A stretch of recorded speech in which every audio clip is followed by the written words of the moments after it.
You're listening to the Industry Alchemist podcast. The definition of alchemy is a seemingly magical process of transformation or creation. This podcast exists to hear the stories of entrepreneurs, business owners, and leaders doing just that in their industry.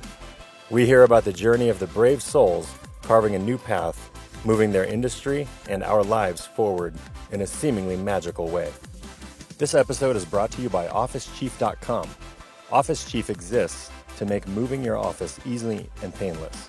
Moving an office can be a big hassle.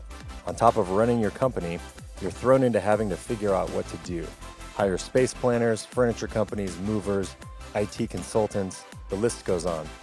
It only takes 2 minutes to create a profile, and Office Chief gives you a step-by-step action plan and connects you with the top vendors in your market. Moving your office? Log on to OfficeChief.com and make it easy. I'm your host, Matt Brower, co-founder and managing broker of Column Commercial Partners, helping companies save money on their real estate.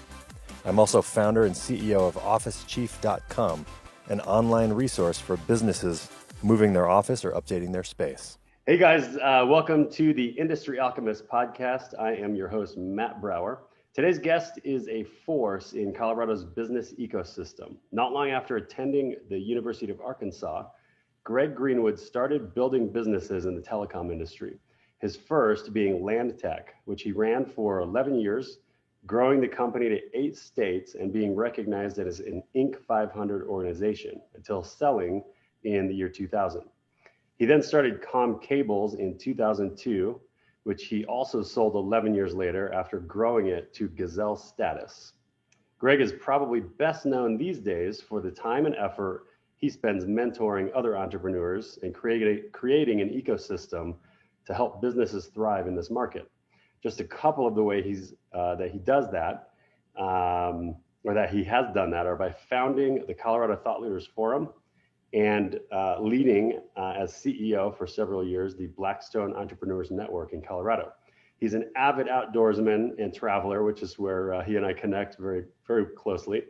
And he's a big advocate for heart-led leadership among his peers. Super excited for this conversation, so appreciate your time and being here, Greg. Thanks, Matt. It's great to be here together here on Zoom, as we all are these days. That's right. Hey, let's jump in by, I'm involved in Colorado Thought Leaders Forum, and you helped create this concept of heart-led leadership. Would love to give the listeners a little bit of color around what that is, because I know it's a huge passion for you, and it's really what is behind what drives all of your mentorship and your involvement in wanting to help everyone these days. So what is heart-led leadership? HEART is an acronym. Can you jump into kind of what that means? Yeah, so I think I have to go back, like a lot of us, from where our values come, which is from my family. My parents demonstrated the value of community service from the get-go. And my father had 5 children and was a big brother in the Big Brother, Big Sister program. My mother was involved with nonprofit organizations as well, serving women that were in distress. And we did some volunteer work in a lot of different ways. And just that whole element that life's not just for us to get, but for us to give. And I've carried that through my life and career. And uniquely in 2009, when the subprime lending crash came about, Bob Newman and I were having lunch, and we were, like everyone, trying to figure out all the ways we could push our business to the forefront with non-essential products when no one was buying anything they didn't need. Right. And long after our lunch was ended, we were still chatting. We were doodling on the brown paper on Ted's Montana Grill's tabletops. And we said, well, wait a minute, let's flip the coin over. What could we actually do if we weren't pushing ourselves, but we were helping others find and navigate their way through this downturn? And so Colorado Thought Leaders Forum was birthed on that lunch out in Belmar that day around the essence of let's not yell louder from a loudspeaker to the market, but come back behind people and say, hey, what do you need? How can we serve you? And so from that point on, the whole element of this community called Colorado Thought Leaders Forum is about serving others, heart led versus mind or money led. Mm. And with that, this, as you know, this community has grown and become very regenerative. Very much so, yeah. And Bob Newman and I have known each other for a number of years as well. I'm a huge fan of that guy. He, back in his days of being in the office furniture business, and me in the commercial real estate business. Yeah, he's a great guy. So he really the two of you really started that off, Colorado Thought Leaders Forum. Yeah, out of that distressful lunch and time, Yep. then it was the birthing of There Goes the Dog. So your podcast listeners can learn about Walter, my little Yorkshire Terrier. Anyway, yeah, beauty. Bob's a great guy, and our values align. And I like you, I think the world of him, and I'm honored that he and I were inspired to co-found such a lasting effort. Now it's 10 or 11 years later on that project as well. Yeah, absolutely. Yeah, and it's not for sale. Yeah, it's not for sale. No, it's a community. It's a community asset. We really exist to serve others. Yeah, and that is so true. I've been involved for the last several years in one of the personal development forum groups, and it has just caused such a wave, especially during the starting of 2020 last year, when all this pandemic stuff hit. It almost drove even a deeper wedge into the community, and called for heart-led leaders to really step up and help our employees, help our peers, strategic partners really navigate through this. So yeah, that's the beauty of leaders growing themselves. Yeah. And I think oftentimes we look at the clinical part of growth, and if we can shift and look at the personal side of growth as a human and grow ourselves, grow our leadership, then the ripple or the spiral effect of that is endless. And starting with our companies and any role that we might be in, including mother, father, brother, sister, parent, and so on. Yeah. So jumping back several years in your life, running land tech, starting and running land tech, and starting and running comm cables. Do you would you say that you always had a passion and were you always driven in this way when you were building those teams and those companies, and where did that kind of come from? Obviously, this conversation with Bob over that lunch, but it's probably something that's birthed within you long before. And I know you mentioned kind of your parents and the involvement they had from a charity perspective, but was this on the forefront of how you built your companies in the past? Well, that's the irony, I guess, because the answer is no. I was the first boy out of 5 kids. I had 2 brothers and 2 sisters, and my father really poured that drive nature into me.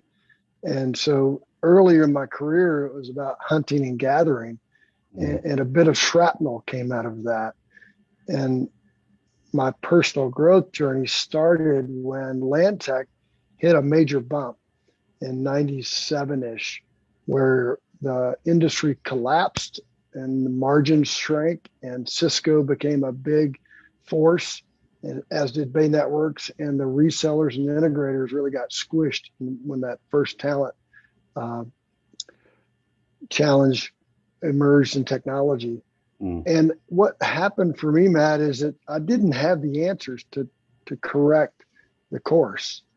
And what I was led to, thankfully, by my YPO forum, which is a small group of 7 guys that I'm still meeting with today, got to is that who I had been being to get there wasn't going to be enough for me to get through it and into the next shift of back then what I would consider success, and now I would consider impact. And so that kind of falling away period was the shift. And what a lot of people don't know that I share proudly now, but I was so ashamed of then, is I got fired from my own company as the CEO by my board. And I was a 50% owner, and I got fired. And it was a major wake-up call. And thanks to YPO and my forum really holding the mirror up and saying, who do you want to be now? Or maybe even more deeper, who are you really? Is who you've been being who you are? And if not, who are you and who do you want to be? And so that catapulted me into this shift where, as a leader, I moved from demonstrative nature to servant-based leadership, and where I really got back in touch with who I am through my values from my parents. And so from that point, I was rehired as a CEO over a year later, and we never really got the nose of the company up, but the personality and the culture of the company shifted because I had shifted. And I really liked what was happening with the people, even though it was a big disgrace of a failure. We had to actually sell the company off in parts with the telecom bust. I felt more power in doing that and less ego than I ever had before. If that had happened and I hadn't gone through this shift, I can only imagine it could have been pretty destructive for me long term. But from that point forward, like my growth in this empathetic, authentic, heart-led leadership has only matured, and I'm trying to make that as my legacy and be around people that embrace the same value, and all of us grow together. Yeah, that's great. And I appreciate that story. And I had not heard that. So that was Land Tech. What strikes me about that is that when you become so aware of yourself, or self-aware, which is what sounds like you became, and your YPO forum helped you see yourself in that way, the way you were able to approach that situation and everyone else in that situation was in a very empowering way, which helped everything kind of just, go smoother and helped you move on powerfully. That's very cool. Yeah. And, it's pretty humbling to liquidate your company into selling off pieces of your company when you're a pretty big player in the market. Yep. And one of your smallest competitors buys a portion of your business. And I had to go work for that business for a year, and it was challenging. And because I was doing this personal work, I really felt the impact of that shift. Where if I had been ego driven still, it could have been destructive, like for myself and for others. It really could have been. Yep. So I'm thankful for that shift. And a year later, I had actually started comm cables inside Landtech and bought it from my partner in that sell-off. And it was one person and a catalog and $300,000 in revenue. And from that, we built an incredible business over the next 10 years, because I got to start it in the new fashion of leadership, which I used like to say is from the back, not from the front, or from the center out. Where we're, as a CEO and a leader, you're casting vision and giving inspiration, love, and leadership versus charging and commanding and being demonstrative. So I tell you what, it was really fun building it again with that self-awareness journey and experience that had come forth.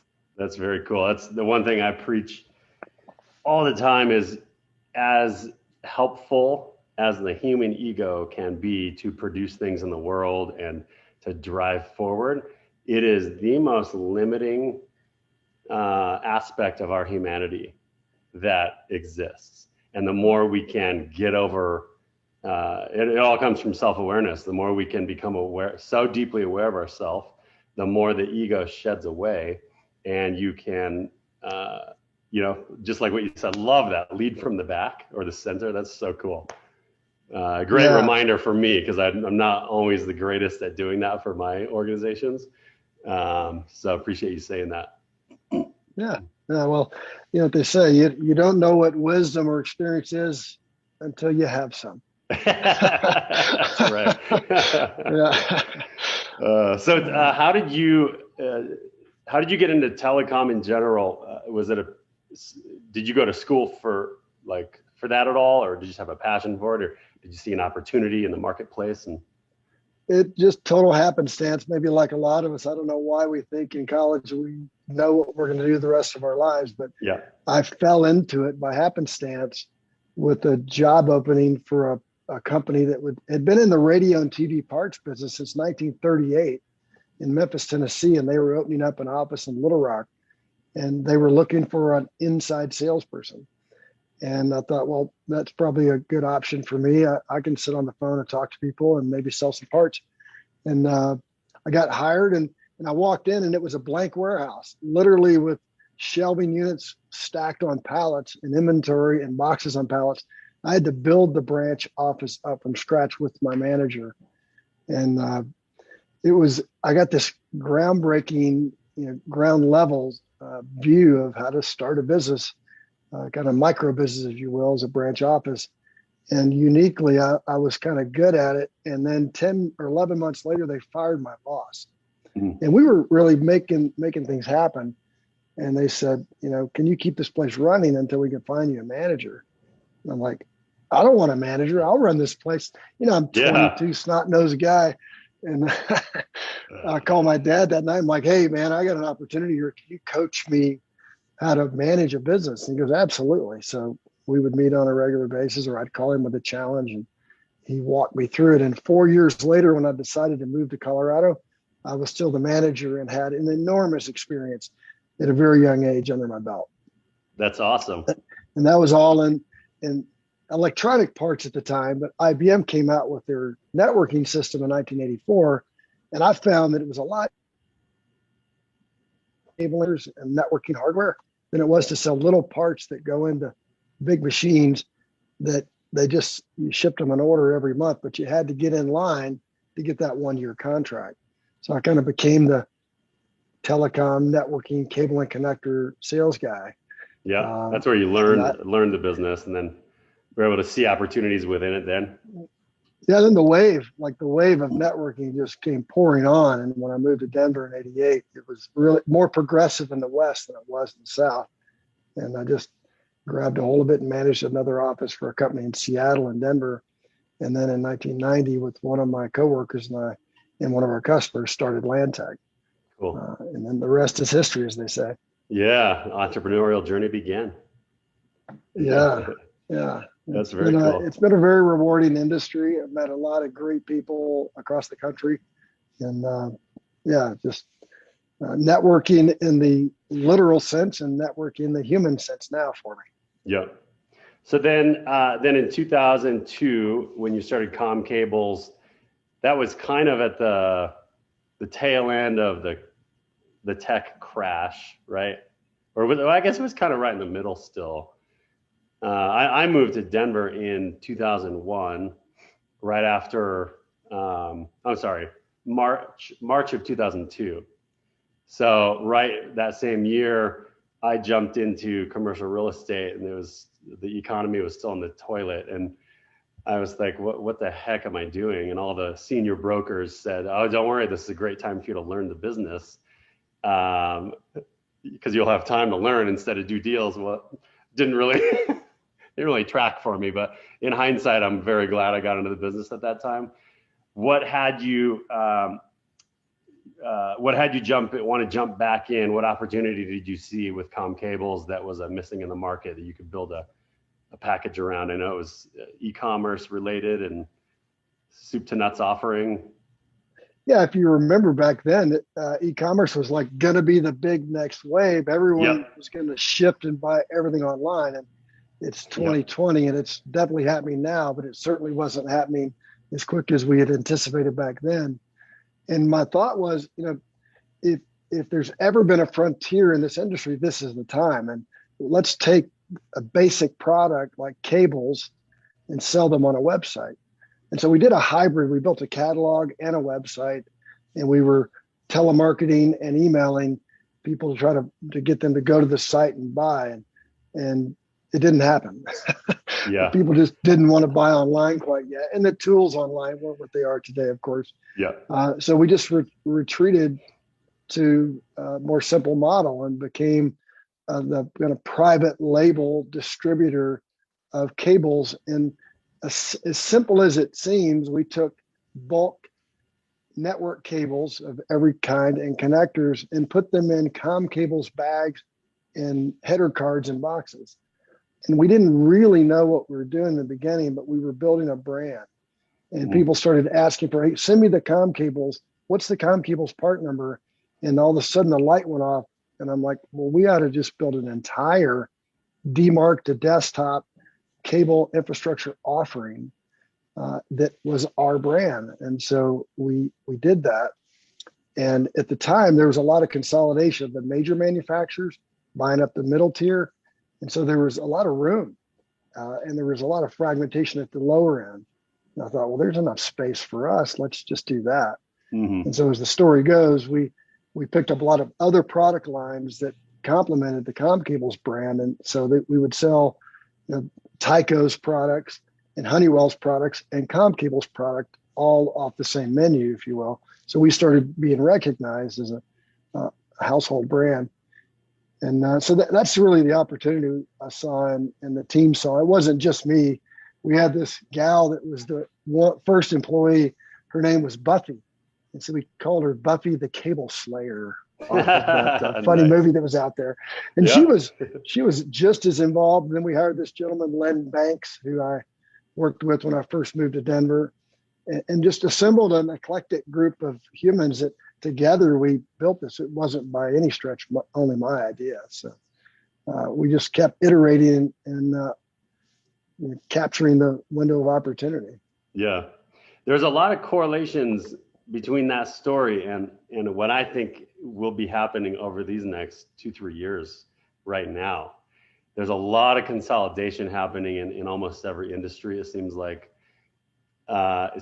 right now is the most entrepreneurial opportunistic entrepreneurial time that has ever existed in my lifetime.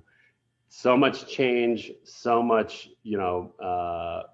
technology being catapulted into every industry because we were all forced to go remote, and it just kind of forced us to shift how we operate in the world. I think that will become the saving grace for any industry that's suffering right now. I think that's going to become the saving grace for what comes out of this. Sounds like it. I'm just seeing so much correlation between how you spun what was going to happen next in the telecom industry back then, right as that industry was climbing back out. Very cool. Yeah, I think it's cyclical. If we look back in the history of business times, trends keep coming and going. Yeah. And sometimes we have shorter memories than we could. And if we can remember back, we could maybe actually see some of the future cycling back, whether it's bell-bottom jeans or it's, wireless networks versus cable networks. I think now with as much demand as there is on the infrastructure, a hardwired connection really does work a lot better than a Wi-Fi connection does. And so I'm starting to see things cycle back just in the industry I was in for a long time. Right. I won't be going back in that industry, by the way. I've done my time there. I love the new trajectory I'm on. Yeah. Oh my God. Perfect segue, because you guys just dropped an announcement this morning, and you are partnered with a dear, dear friend of mine who actually has been on this podcast, Leslie Jones, and the Spiral Method. Let's talk about that. How long have you and Leslie known each other? How did all this come to be? And congratulations, by the way. Yeah, thanks, Matt. It's an exciting day for sure. And we've been in planning for a bit now, for probably 3 or 4 months in embargo, not sharing it with anyone. You heard it earlier than anyone, and we dropped it this morning. Leslie and I met, oh goodness, it's over 10 years ago now, because I was in trouble. I was in the Vistage group, and she was coaching my Vistage chair. And I shared with my Vistage chair, my marriage is in trouble, and I need some help. He goes, well, hey, I'm not really qualified, but I have someone that I think could help you. And he introduced me to Leslie, and my wife and I at the time went through almost a year's worth of counsel and life coaching with Leslie. And it was powerful. Wow. Yeah, and Leslie just showed her brilliance. And from that, I asked her to keep coaching me as a human, a leader, a CEO, and we've maintained that friendship. When we sold the business in 2012, we had a great exit, sold to a multi-billion-dollar private equity firm in Boston. And what I didn't know is in parallel, they were closing on a platform business a lot larger than ours that we brought a lot of strategic value. I wondered why they were paying us so much. And I found out after we closed that we were going to get tucked in and it was going to be really accretive to their financials. So nice. They're going to package it together with some other organizations they were buying. Yeah, and our product was just a nice tuck in. A year later, I exited under duress with that private equity firm. Not the firm, the CEO that ran the platform company. I would just say the Audix Group is an extraordinary organization. The CEO of the platform company was not. Although they were very successful financially, I would never want that type of culture inflicted on human beings in this day and age. Yeah. So it didn't end well. And I called Leslie and I'm in trouble again. I need some help. I thought I was going to carry this brand global with this platform company, and I'm not even there anymore. And I didn't expect this. And Leslie came to our rescue once again, and we circled up literally 21 of my friends, and her and I had a breakfast and then had what was the beginning of Spiral Method, which was this kind of therapy session for Greg with my good friends that she led. That when it was over, people were like, that was extraordinary. And we were glad to be here to support Greg, but we want to do that again. Yeah. And so, as you know, that became PDF, and now it's Spiral Method, and it's a licensed facilitation model, both for consultants, coaches, and CEOs and entrepreneurs. And so Leslie's asked me to come in to lead the organization, to grow the organization, to organize the organization, and keep her in her highest and best genius lane, which is facilitation and training facilitation. Right. So we're really excited about bringing that to the masses. What a great partnership. It's like, she's the subject matter expert and you are the one coming in to help her just blow this amazing service offering up and really push it out to the world who really, really needs it. And for the listeners of this podcast, oh my God, this is something I've experienced. Leslie's coaching with the Spiral Method behind it, which is the methodology, the structure of the conversation in which Leslie works her magic. That's the Spiral Method. And the speed at which and the ability that the conversation drops into this just incredibly powerful, magical space of like really getting things done and dug up and impacted in a positive way. I mean, I've never experienced anything like it. And this is coming from somebody who I geek out on introspection, self-awareness. I've been doing this deeply since 2011. And I've now, been involved with Leslie's coaching and the Spiral Method now for like the last, 4 or so years. It's incredible. I love it. Love the partnership that you guys now have. Super excited to see what's next for you guys. Yeah, thanks. I'm honored to be in partnership with Leslie and the team that she's built, and looking forward to bringing this Spiral Method approach to communication, as you say, which I think is badly needed. Not from a negative standpoint, but just from an environmental standpoint, even more so now with the pandemic and this virtual work arrangement and life that we're in, where we have less physical connectivity. And what Leslie's proven is Spiral Method over Zoom works not just as well, but very effectively in the human connection realm, like you just described. And in essence, we're talking about deeper, more authentic connection and communication. And in the corporate setting, it's getting the unspoken thoughts in the room in a safe container where it's additive. So we're truly collecting all the wisdom of the human capital on our teams versus the leader or just the leaders. Right. And so we've done this with a couple of firms now that are having extraordinary results from it. And Right. I think the one thing that we didn't realize, Matt, that is, I think, worth noting, and what we'll push on a lot more now, is this engagement element. Like the studies around employee engagement are sickening. How small a percentage of the staff of companies are truly engaged, and the results we're seeing with integrating spiral method into the communication rhythm of a company is it's doubling engagement of employees. Really? Now, that's worth noting. Yes. That's huge. Yeah. That's like related to leading from the center or the back. The more engaged everyone around you is, just the further your company is going to go. If you're trying to lead from the back with a bunch of employees that are not engaged for whatever reason, like how much are you going to be able to get done? Yeah. And in the end, we are trying to get things done, and we're spending a large portion of our lives working. Why not intentionally create an amazing experience where we're truly connected, we're engaged, and we're focused on outcomes, desired outcomes that we all collectively agree to versus being told to. That's cool. That's cool. Well, we're gonna put links to Spiral Method on, wherever we post this podcast. I have my production person that works her magic, and so we'll make sure everyone who's listening has a way to get in touch with you guys.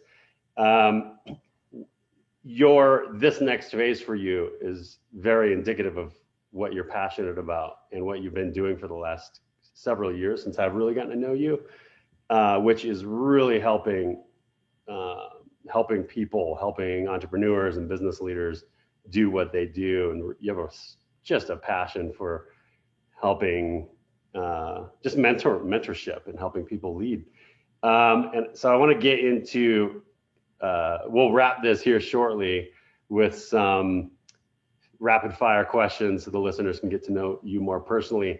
You're a person in the community that a lot of people know about, and a lot of people, you're so busy and you're always mentoring, but you're also traveling and enjoying your life too. What could you pinpoint where your passion for like helping others comes from?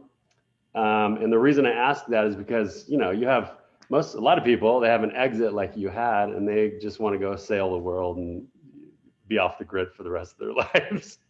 But umbrella drink. Yeah, exactly. And you have periods of time where you go do that, and like you just were on sabbatical, mountain biking through the Baja for several months. You must be in incredible shape right now. Well, you always are, but could you pinpoint where this passion, like you love staying involved and just helping drive things forward, and we so appreciate that about you. Is it is it just is more of the heart-led leadership, or where does that come from? Yeah, thank you for the question. I'm honored that I'm in this capacity. A few things come to mind. Number one, my parents. I mentioned that. Yeah.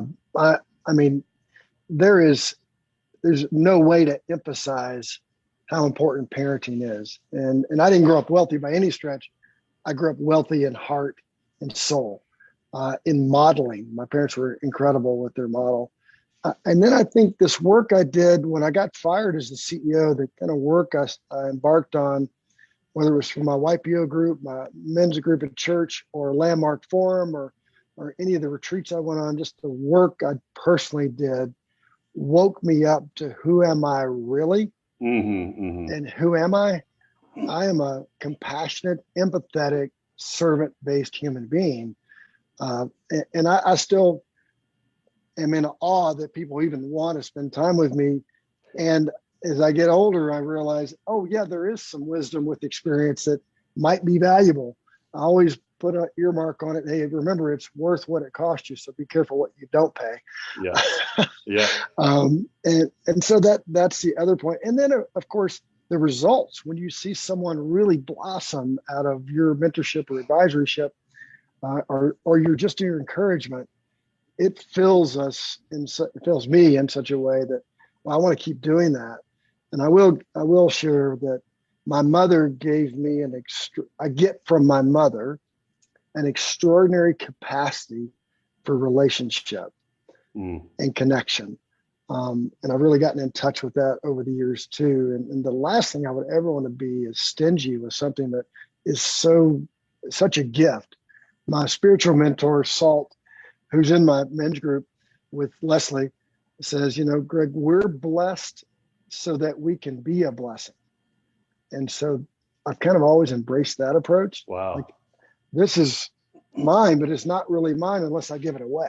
Yeah. And so just try to give it away when people need it. Yeah. And you said, what fulfills you is when you see that others are thriving based on the help you're giving them.